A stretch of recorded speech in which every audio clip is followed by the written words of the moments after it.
On est de retour après une belle nuit de playoff, 3 matchs au programme la nuit dernière. Shai, je te propose qu'on commence avec le plus tardif des trois, le plus disputé peut-être jusque dans les dernières secondes. C'était belle victoire de Dallas qui a été s'imposer sur le terrain des Clippers dans ce Game 2 pour prendre le match 96-93. Pardon. Un match vraiment de playoff à l'ancienne avec une grosse défense énorme où dès qu'une équipe prenait 6 points d'avance, tu avais l'impression que c'était Ouais. un énorme éclat qui allait jamais pouvoir être repris. Euh, Qu'est-ce que tu as vu de différent? Qu'est-ce qui a été pour toi la grosse différence du côté de Dallas après, on se rappelle de leur presque, enfin ouais, de leur contre-performance ou de leur no-show de la première mi-temps du match 1. Là, c'était une équipe de Dallas complètement différente, j'ai eu l'impression. Ouais, bah sur l'implication défensive, les efforts, ça avait absolument rien à voir. Ils se sont tous donnés beaucoup plus que lors du Game 1. Et ça partait de Luka Doncic notamment, bah, on en avait parlé ensemble, hein, du fait qu'il n'avait pas défendu souvent de manière très intelligente par rapport aux joueurs qu'il avait en face. La Doncic, le premier, il a très bien défendu. Ça paraît surprenant pour ceux qui le considèrent que comme un joueur offensif. Mais on l'a vu défendre sur Kawhi, qui était de retour d'ailleurs. Petite surprise, il était titulaire et il était là. Plein de séquences où il a défendu très très bien sur Kawhi, notamment dans le Money Time. Et ce regain d'énergie défensive qu'on avait vu sur toute la deuxième partie de saison pour Dallas est venu s'ajouter à une meilleure performance offensive. C'était pas non plus exceptionnel, hein, mais ils ont réussi à bien mêler les deux et c'était suffisant finalement pour battre des Clippers qui, eux, avaient moins de repères, j'ai trouvé, avec le retour de Kawhi. Je dis pas que c'était une mauvaise chose, mais je les ai trouvés un peu moins à l'aise. Et il y a ce run de 14-0 à la fin qui change tout dans le quatrième quart-temps et qui montre que Dallas était plus frais physiquement et mentalement, je trouve, que les Clippers. Ouais, bah, je partage ton analyse. Effectivement, Luka Doncic, pardon, je l'ai trouvé excellent défensivement sur l'homme en tout cas. Ouais. Même je regardais les stats, il a un contre. Moi, j'en ai vu deux dans le match, donc c'est quand même des choses qui sont pas courantes. Mm. Je l'ai trouvé voilà, très très bon vraiment sur l'homme. On pourra revenir peut-être sur d'autres aspects défensifs où c'est pas encore ça. Il finit avec 32 points, 6 rebonds, 9 passes, mais un match qui a vraiment été serré jusqu'au bout, jusqu'au bout, jusqu'au bout. Et effectivement, je partage ce que tu dis sur les Clippers. Je pense que défensivement, ils ont été au niveau du game 1 vraiment très physique. Les arbitres ont laissé beaucoup de contacts. Ça, c'était plutôt intéressant, plutôt chouette. C'est sur la fin, en fait, que ça s'est joué. Et sur la fin, j'ai trouvé malgré tout que cette équipe de Dallas, elle a eu deux trous complètement fous sur des remises en jeu à la fin, alors que Ouais. l'écart était fait. Ils prennent 5 points sur deux remises en jeu. Vraiment, le chrono a même pas le temps de tourner. James Harden qui se retrouve tout seul, incompréhensible, la manque de communication des joueurs de Dallas. Deux joueurs de Dallas qui sont partis avec le porteur d'écran.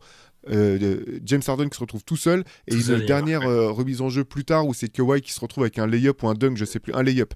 Il se retrouve avec un layup, Ouais. finalement une faute est sifflée finalement après le coach challenge, la faute est annulée. Mais ça quand même c'est, tu sais, enfin voilà, Dallas a gagné, a été prendre un match à l'extérieur, mais ces moments d'errement, d'égarement, Mm. je les trouve quand même un peu inquiétants.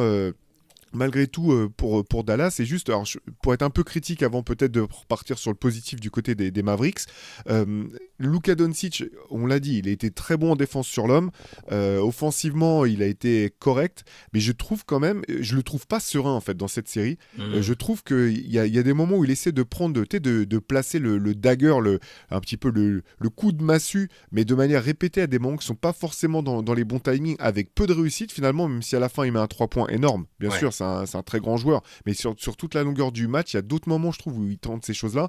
Et il y a des moments où, malgré tout, défensivement, il pénalise quand même les Mavs sur des replis défensifs notamment. Des moments où il participe pas du tout au repli défensif et par contre il participe au fait que les Clippers puissent avoir des paniers un peu rapides. Et moi je trouve, enfin, ces aspects-là, je vais pas dire qu'ils sont surprenants quand on connaît le jeu de Luka Doncic, mais je les trouve surprenants dans le sens où sur des matchs qui vont se jouer comme ça, là ça se termine à 3 points. Bon, Paul George met un tir à 3 points au buzzer hein, à la fin alors que c'est Oui, déjà il y plié. avait plus Donc 6. Ouais. voilà, le vrai écart c'est 6. Je pense que il y a tout un tas de petites choses comme ça que Dallas peut et doit nettoyer de son jeu si ils veulent vraiment aller le plus loin possible. Ouais, non, clairement. Tu as raison d'insister sur la différence défense sur l'homme et défense collective. Parce que Luka sur les stats, et elles sont impressionnantes, hein. Les Clippers ont shooté à 2 sur 17 quand Luka était le défenseur Il est principal. Ouais, il était excellent. Donc il a été excellent sur l'homme. Après, c'est vrai, tu as raison sur ces errements-là, mais ça, ils ont quasiment toujours existé pour Dallas depuis qu'il est là. Il apporte tellement offensivement que du coup, c'est vrai qu'on se concentre moins sur cet aspect-là. Mais je te rejoins dans le sens où ils vont avoir besoin d'être quasi parfaits, en tout cas sous leur meilleur visage défensivement, pour avoir une chance bah, de prendre cette série. Là, ils ont quand même repris l'avantage du terrain, c'est pas rien. Mais, Carrément. les Clippers m'ont pas semblé totalement impuissants et ils sont capables eux aussi, je pense, d'aller prendre un match à Dallas. Donc, au moins, les Mavs ont réagi parce qu'ils étaient attendus au tournant. Ça restait la question principale. Est-ce que ce qu'on a vu du premier match, c'était bien leur plancher, le pire truc qu'ils pouvaient faire? C'était le cas, je pense. Et là, il y avait quand même du mieux. Alors, c'était pas fantastique, mais quand ça comptait, et tu reparlais du panier à 3 points de Doncic, il est magnifique. Et derrière, tu vois, il célèbre ça comme Ouais. s'il avait fêté un but. Lui, le fan de foot, il a célébré ça pendant 20 secondes. C'était un panier important et ils ont su les mettre, ces paniers importants, et faire ce run dont je parlais tout à l'heure, qui était orchestré par Luka, par Kyrie. Kyrie qui fait une super passe décisive pour PJ Washington dans le corner aussi sur le dernier panier de ce run-là. Et le vrai écart, c'est +6, c'est un petit peu moins serré qu'il n'y paraît. Les Mavs ont vraiment bien géré, je trouve. Enfin, je dis ça, je repense du coup à ce que tu as dit et aux séquences où Harden se retrouve absolument tout seul là aussi, et au Kawhi, mais le lay-up qui a été, où la faute a été retirée ensuite. Soit dit en passant, Jason Kidd, je ne sais pas quel est son taux de réussite sur les challenges, mais toute la saison, j'ai l'impression qu'il a gagné ses challenges. Ouais. C'est peut-être sa C'est son meilleure staff. qualité. C'est son staff, tu sais, qu'il y a quelqu'un qui a la Ouais, tablette et qui regarde en direct. C'est effectivement, je pense qu'ils ont quelqu'un qui est ouais, efficace dans ce registre. ouais. Mais bon, voilà, un peu rassurant pour les Mavs, mais ils peuvent faire nettement mieux, bien entendu, et ils doivent faire mieux s'ils veulent aller plus loin que le premier tour, notamment. Ouais, voilà, après vous le disiez hier avec Antoine, on dit qu'une série de playoffs va pas commencer tant qu'une équipe a pas gagné Ouais, à l'extérieur. Là, effectivement, Dallas a récupéré l'avantage du terrain, donc victoire vraiment très importante. Mais je reviens encore sur une dernière action, tu vois, sur la fin, où à un ouais. moment, les Clippers essaient de revenir au score, donc soit de faire faute, soit d'avoir une interception. Ils mettent une grosse pression sur Kyrie Irving et Luka Doncic, et finalement, ils se retrouvent à donner la balle à PJ Washington, Hmm. qui perd le ballon dans la foulée sous une grosse pression défensive. C'est ces petits errements, je trouve, de manque de jugement en fait, qui m'ont énormément surpris du côté de Dallas, Hmm. sachant que tu as normalement en Luka Doncic et Kyrie Irving deux joueurs quand même qui sont sûrs avec le ballon et qui ont le QI défensif, pardon, le QI basket nécessaire pour pas faire ces erreurs. Donc malgré tout, voilà, belle victoire de Dallas. Je vous donne quelques stats par ailleurs. Kyrie Irving qui était en galère sur tout le début du match, Ouais. énorme défense des Clippers et finalement qui a participé au run comme tu le disais, Shai, qui a vraiment décoincé pas mal de situations. Il finit avec 23 points mais à 8 sur 18 au tir, 6 rebonds, 3 passes.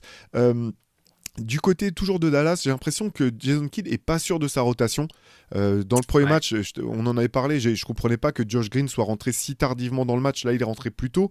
Mais là, à l'inverse, je me demandais où était passé Dante Exum à un moment où Dallas Ouais. tapait un peu dans le mur et se retrouvait à manquer d'adresse à 3 points.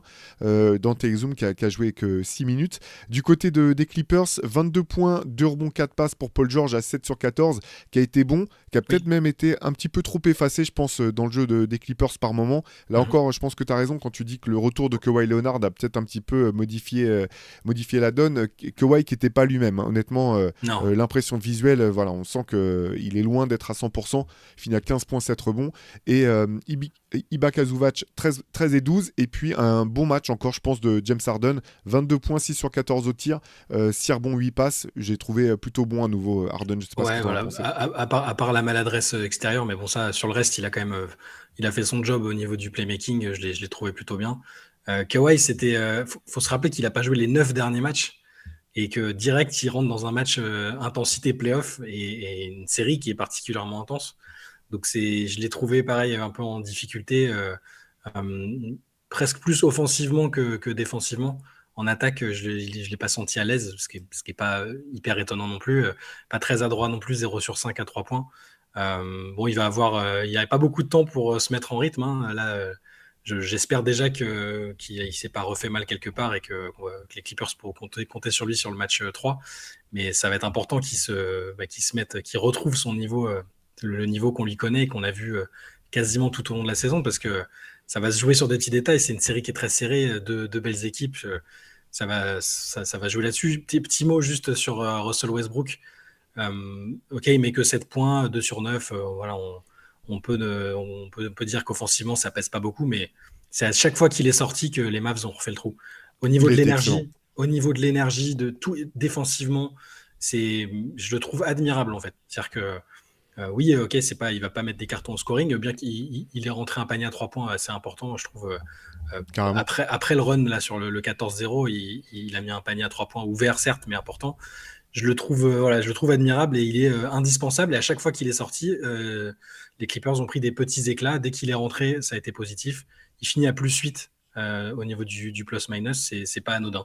C'est pas toujours révélateur, mais là, je pense que c'est pas anodin. Bah, c'est le meilleur de son équipe sur le plus-minus et il finit avec 9 rebonds aussi. Je suis d'accord avec toi, il a eu un impact énorme, même défensivement lui aussi. Ouais. Il a été volé des ballons importants. Moi, en tout cas, j'ai pris mon pied devant ce match. À un moment, Grant Hill qui commentait le match disait qu'il y avait un parfum de match des années 90 dans cette rencontre. Je partage. C'était vraiment un très beau match. On a hâte de voir la suite de cette série Enfin voilà, on savait qu'elle serait passionnante. Je pense qu'elle risque de l'être tout du long. Allez, je te propose de changer, de traverser le pays, d'aller sur la conférence Est Ouais. avec une énorme performance des Indiana Pacers qui eux aussi sont allés prendre un match à l'extérieur. Victoire 125-108 des Pacers face aux Milwaukee Bucks qui ont été un petit peu, ce qu'on craignait. Tu sais, on en avait parlé, Shai, pour le premier match. On s'était dit si Milwaukee laisse les Pacers prendre le match de manière euphorique, ça va être compliqué. C'est un petit peu ce qui s'est passé au match 2 avec notamment un Pascal Siakam incandescent, 37 points, 11 rebonds, 6 passes. Voilà, qu'est-ce que tu as retenu toi de ce match? Ouais, énorme Siakam. Dans la lignée de son premier match, ça avait été le joueur qui avait surnagé dans le Game 1. Là, au niveau du schéma de la rencontre, du scénario, le début a quand même pas mal ressemblé au match 1 parce que Lillard rentrait tout ce qu'il tentait. Il avait mis 35 points au match 1 en première mi-temps, là il en met 26, mais il finit à 35 si je dis pas de bêtises. 34 hier. 34, voilà. Mais cette fois, les Pacers, comme tu l'as dit, ils ont un peu balayé leur timidité, leur maladresse et ils ne se sont pas laissés dépasser par l'événement. Ils ont réussi à jouer leur jeu, il n'y avait plus de complexe, ça a joué vite. Haliburton s'est concentré sur le playmaking, il a vu que Siakam était vraiment... c'est le joueur qui a connu qui a la plus grosse expérience de playoff du roster, et là ça s'est vu. Il a vraiment agi en patron offensif. 37 points, 11 rebonds, 6 passes, il perd pas un ballon, il shoot à 16 sur 23. Et autour, tous ces déliés, presque encore mieux que ce qu'on a pu voir d'eux sur la deuxième partie de saison après le trade de Siakam. C'est un peu comme ça, je pense qu'ils envisageaient la dynamique de l'équipe avec Siakam. Alors peut-être avec un peu plus de points d'Haliburton qu'en mec 12 cette nuit, mais c'était un super visage des Pacers, très offensif. Ils ont profité des largesses et des difficultés défensives des Bucks qui cette fois ont pas réussi à casser le rythme adverse et ça s'est payé tout de suite. Et du coup, c'était au niveau chronologique la première victoire de ces playoffs à l'extérieur. Et c'est très positif pour Indiana. C'est un peu plus inquiétant pour Milwaukee qui doit surveiller de très près ce que Giannis va faire au niveau de sa convalescence. Parce que si Indiana joue sur ce mode-là tout le temps, avec des role-players qui sont très bons, t'as Andrew Nembhard qui met 20 points. Alors Miles Turner, c'est plus qu'un role-player, mais lui aussi, il a été à l'aise, 22 points. Je suis content d'avoir vu ce visage-là des Pacers. J'avais peur. Tu sais, on a parlé d'Orlando hier, qui n'arrive pas du tout à montrer, à être sous sa meilleure version, offensivement notamment. Et j'avais peur que l'Indiana se laisse un peu submerger aussi. Là, on sait au moins qu'il y a un match où ils ont montré qui ils étaient réellement. Ouais, et alors effectivement, la défense de Milwaukee qui a complètement explosé, qui a pas du tout tenu sur les standards qui doivent être les siens. Et puis de l'autre côté, finalement, les Bucks qui ont été incapables de répondre offensivement aussi à ce Oui. que les Pacers se imposaient comme rythme. Donc Damian Lillard, il finit à 34 points à 10 sur 21 au tir, donc c'est correct en fait sur le pourcentage. Il a même pas tant arrosé que ça. Mais derrière, les Bucks ont manqué de solutions. Il y a Brook Lopez qui est deuxième meilleur marqueur du match avec 22. Chris Middleton qui finit à 15 points mais 6 sur 14 au tir. Bobby Portis 14 et 11 rebonds mais 6 sur 16 au tir. Voilà, cette équipe de Milwaukee, c'est un petit peu tout ce qui nous inquiétait malgré tout. À la mi-saison, du moins après je vais pas dire que là, pour le coup, je vais pas mettre tout sur le dos de Doc Rivers, c'est pas ça, c'est pas ça l'objet, mais c'est un petit peu ce qui nous inquiétait. On se disait, bon, bah, la défense de Milwaukee, c'est plutôt mieux, mais c'est encore fluctuant. Et en attaque, il y a toujours pas vraiment un vrai fonctionnement qui cartonne. Bon, là, encore une fois, voilà, privé de Giannis Antetokounmpo, quand on sait que c'est la plaque tournante offensivement et défensivement de cette équipe de Milwaukee, c'est pas anormal en fait que Milwaukee ait eu du mal, mais c'est inquiétant par rapport à ce que tu disais. Giannis pourra pas se permettre de manquer trop de matchs, sinon ça risque d'être trop peu trop tard. Ouais, c'est clair. Ce que disait Doc Rivers à la fin, et c'est plutôt juste, c'est-à-dire que ils ont, une fois passé le bon début de match de Lillard, après ils ont vraiment été en difficulté sur l'exécution offensive, et ça s'est aussi répercuté après sur le niveau d'effort et d'intensité en défense. Euh, Doc Rivers, je pense que c'est l'attaque qui a un peu déconné, et je suis pas loin pour le coup aussi de penser que c'est vrai, parce que on a parlé des problèmes défensifs, hein, mais c'est-à-dire que pour Lopez qui met 22 points, il a mis quasiment que des paniers à 3 points. Et il n'y a que lui et Lillard qui ont shooté et mis des paniers extérieurs cette nuit. Et ça a aussi fait défaut. Ça traduit une pas très bonne circulation, je trouve, de ballon. Enfin, toutes ces choses-là qui font que Milwaukee ne peut pas, sans Giannis, prendre à la légère, ou tenir pour acquis une victoire contre les Pacers. Là, on l'a vu cette nuit. Et, du coup, ça montre que cette série va être probablement plus serrée qu'on l'aurait pensé si ça avait été joué en tout début de saison. Ouais, allez, on retraverse les États-Unis pour aller à l'ouest et monter un petit peu dans les montagnes du côté de Minnesota. Les Wolves qui ont été à nouveau sans pitié avec les Suns. Victoire 105-93 de Minnesota qui continue décidément de me donner tort et j'en suis ravi au vu de ce qu'ils ont mis en place. Énorme victoire, énorme victoire de Minnesota. Là vraiment qui a fait le job en allant prendre ses 2 matchs contre Phoenix. Et Phoenix a trouvé qu'on a senti un petit peu sans réponse. Je sais pas toi ce que tu as vu. Ah, j'ai adoré le match des Wolves encore. C'est l'équipe que je préfère depuis le début des playoffs, je pense. Parce que ça fait ces 2 matchs consistants, avec leur identité, et tout se passe à merveille. Là, c'était un poil différent peut-être que le match 1, parce que il n'y a pas eu besoin d'un coup de chaud énorme d'Anthony Edwards. Edwards a été cadenassé, hein. Ils ont plutôt bien défendu sur lui, les Suns. Il Ouais. finit avec 15 points à 3 sur 15. Il n'était pas dans un grand soir offensivement. Mais du coup, tous les autres sont montés en régime. Ils ont été utilisés. Il y a un match, lui, ça fait depuis toute la saison, il a été bon, hein. Mais là, sur ses playoffs, il prend une dimension qui est tout autre, je trouve. Jaden McDaniels, c'est élite en défense et c'est capable de mettre 25 points dans un match de playoff. Donc, le gars n'a pas, je trouve, il a pas de limite. En fait, il arrive il montre un niveau qui est, je trouve, incroyable. 10 sur 17, plus 24 de différentiel. Il n'y a pas eu besoin d'Edwards parce que McDaniels et les autres, parce que Rudy a mis ses 18 points, Conley a mis 18 poins, ils n'ont pas eu besoin de s'en remettre que à Edwards parce que les autres ont fait le job et Phoenix a été absolument sans réponse.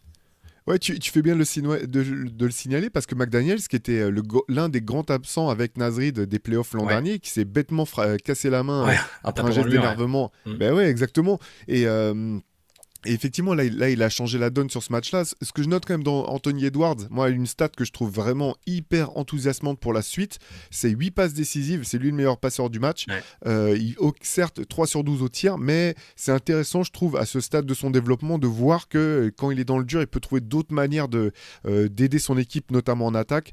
Voilà, gros match, effectivement, à nouveau de Minnesota. Je parlais allez, je vais donner les stats de Rudy quand même, qui termine avec 18 points, 9 rebonds, 2 passes.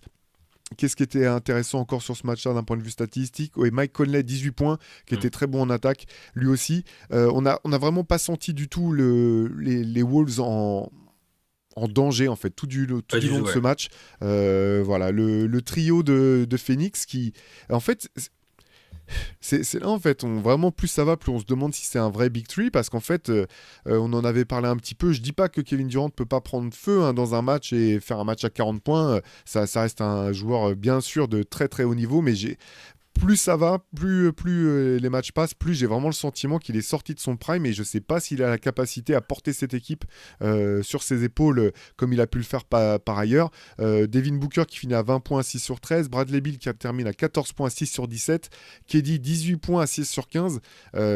Rendement tout simplement pas suffisant pour le Big Three, sachant que l'équipe a été construite totalement autour d'eux. Et donc, du coup, là, c'est pas la peine d'aller chercher, de dire, ouais, mais les role-players, faut qu'ils fassent leur job. De toute façon, là, ils font globalement leur job, les role-players de Phoenix. Ouais, c'est ça. Après, pendant la saison, t'avais un mec comme Grayson Allen qui, si l'un des C'est membres vrai. du Big Three était absent ou pas, il a fait des très très grosses prestations, notamment à 3 points. C'est le meilleur shooter de la ligue au pourcentage cette saison. Là, Grayson Allen, son premier match, il est cauchemardesque.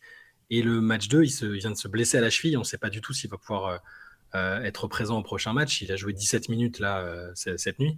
Je Et pense qu'il s'est même reblessé parce qu'en fait, dans le match ouais, 1, déjà, il s'était blessé à la cheville et j'ai l'impression oui. qu'il a réaggravé sa blessure au bout du compte. Ah, c'est ça, donc il peut pas donner le meilleur de lui-même et c'est un problème si derrière les trois Lascar n'arrivent pas à faire mieux que 18 sur 45 en cumulé, aucun des trois qui prend vraiment les responsabilités au moment où il faut les prendre.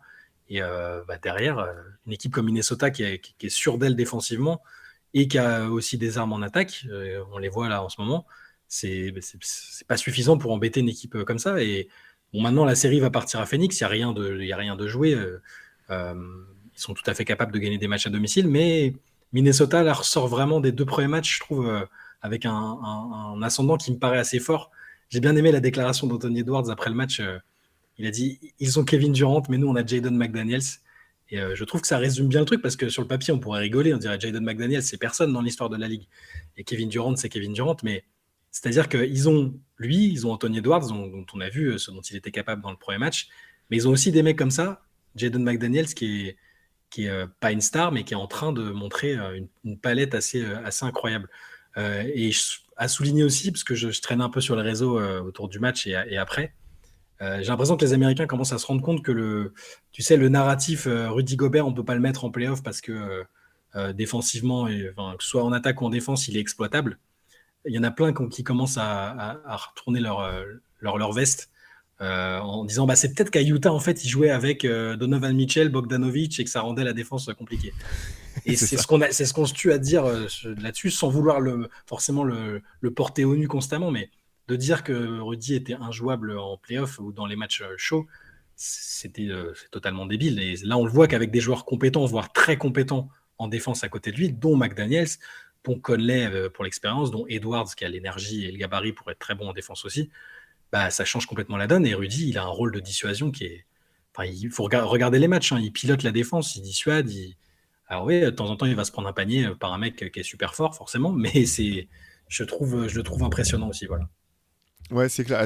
Pour finir, étonnamment, c'est comment dire, Phoenix a gagné la bataille du rebond sur ce match-là. Alors, ça se joue à pas grand-chose, hein, Mm. Ouais. 41 d'un côté, 39 de l'autre. L'autre donnée que je trouve intéressante, on en parlait, et puis on en parlait avec vous aussi un petit peu dans les commentaires sur YouTube, parce que vous nous trouviez un petit peu dur avec Karl Anthony Towns. Mm. Karl Anthony Towns qui a été bon, 12 points et 8 rebonds, qui a joué 24 minutes. J'ai l'impression que c'est un petit peu tu sais, la bonne dose en fait de Karl Anthony Towns Exactement. quelque part. Et j'ai l'impression que Chris Finch vraiment a trouvé quelque chose là dans la rotation.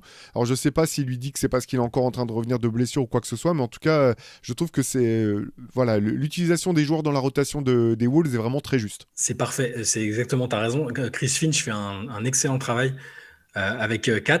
Donc, nous, on est un peu partisans du point trop n'en faut. mais là, il l'exploite très, très bien. Quand Kat est là, il est bon offensivement, notamment. Et avec tous les joueurs. C'est-à-dire que Nasrid, alors là, il n'était pas dans un grand soir. Il joue 17 minutes, mais il apporte ce qu'il peut apporter. Et à côté de ça, il donne 30 minutes à Nickel Alexander-Walker, dont on ne parle absolument jamais, mais Exactement. qui est un excellent joueur. Ouais, ouais. Il a encore montré cette nuit, tu vois, 10 points, 5 passes, plus 14. Il a été extrêmement important. D'un soir à l'autre, ils arrivent à se passer un peu le flambeau sur qui va apporter le plus, qui va. Il y a des constantes, hein, évidemment, mais c'est ce que je trouve impressionnant avec cette équipe des Wolves et qui me donne beaucoup d'espoir pour eux, ne serait-ce que sur cette série déjà.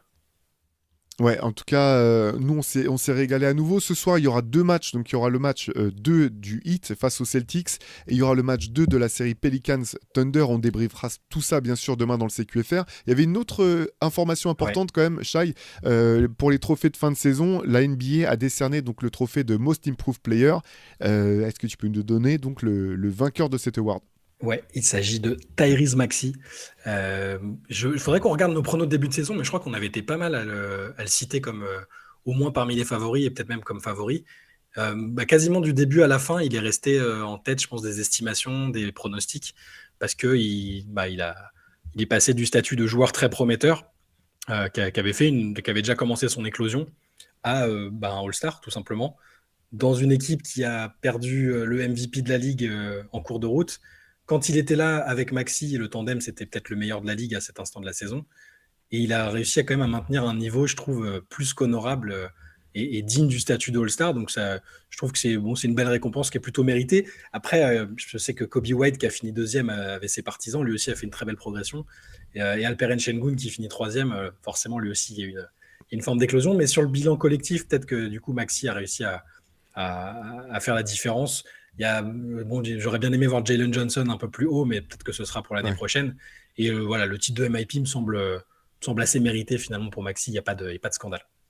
Ouais, carrément, je partage. Mais effectivement, cette année, la course pour ce trophée était vraiment intéressante avec les 4 joueurs que tu as cités, quoi. Jalen Johnson, Alperen Şengün, Kobe White et Maxi. Ce qui est intéressant, effectivement, c'est que parfois, ce trophée, je pense que pour Kobe White, même s'il a été très bon tout du long, hein, vraiment, je pensais pas qu'il tiendrait sur la longueur. Il y avait peut-être la question de savoir si c'était dû aussi au contexte, à voir si maintenant si Kobe White pourra répéter ça. Şengün très fort, Jalen Johnson, c'est vraiment l'une des révélations quand même, je pense, de la saison, parce que pour le coup, Tyrese Maxey, on savait qu'il y avait un gros potentiel. Jalen Johnson, j'avais pas vu le potentiel à ce point-là, quoi, personnellement. Je mettrais une pièce sur lui pour le MIP 2025.